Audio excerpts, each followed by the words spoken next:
নমস্কার, কেমন আছেন আপনারা সবাই? আশা করছি আপনারা সকলে খুব ভালো আছেন আর সুস্থ আছেন। আজকে আমি যাব একটা আশ্রমে, তাই ভাবলাম আমার সাথে আপনাদেরও নিয়ে যাই। তো চলুন, আজ আমরা এসে গেছি বাহেগুরুর আশ্রম। বাড়ির থেকে খুব একটা দূরে নয়, ওই 20 মিনিট মতন বাইকে লেগেছিল। আমরা পৌঁছে গেছি আশ্রমে, ওই যে আশ্রমের গেট। আর এই সামনেই আছে বাহে গুরু, যিনি এখানকার গুরুদেব, তার মূর্তি। জানি না কতটা ভালোভাবে বোঝা যাচ্ছে। দেখেছেন কত লোকজন এসেছে। আর গুরুদেবের জন্মতিথিও ধরেই এই সময় একটা মেলা হয়, আর হয় এখানে নাম সংকীর্তন। ওই অনেকটা মৎসবের মতন হয়, হরির নাম সংকীর্তন হয়। দেখেছেন কত লোকজন এসছে, অনেক দূর দূর থেকে কিন্তু লোকজন এখানে আসেন। এখানে সব ভক্তরা একসাথে নাম সংকীর্তন করছেন, হাত তুলে দুহাত ভরে শুধুমাত্র ভগবানের নাম সংকীর্তন হচ্ছে। শুনতে যে কি অপরূপ ভালো লাগছিল। বাড়ির এত কাছে হওয়া সত্ত্বেও এই জায়গাটাতে আগে আমি কখনোই আসিনি। এটাই আমার প্রথমবার আসা।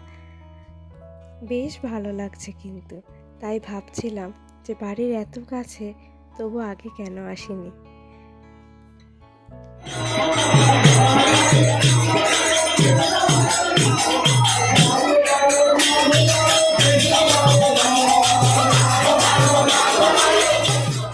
আর এদিকে এই যে দোকান বসেছে, এখান থেকেই সকলে পুজো কিনে ওখানে পুজো দিচ্ছে।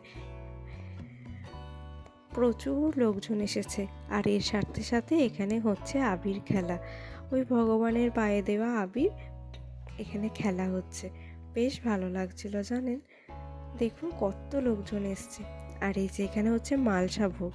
এখানেও আর একটা মন্দির, এখানে আছে মালসা ভোগ। কত মানুষজন আছে নিজের মনস্কামনা পূরণ করতে এই মালসা ভোগ দিয়ে থাকেন। তারই এগুলো পুজোর পর প্রসাদ স্বরূপ সবাইকে দেওয়া হবে। আর এদিকে খিচুড়ি খাওয়ানো হচ্ছে।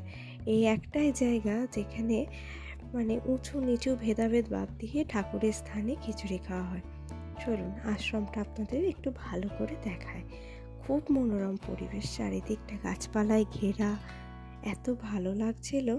এই যে একটা মনসা গাছ, দেখুন গাছটা কত বছরের গাছ, দেখেই বোঝা যাচ্ছে। আর কাঁটাগুলোও আছে মনসা গাছে, বেশ মোটা মোটা।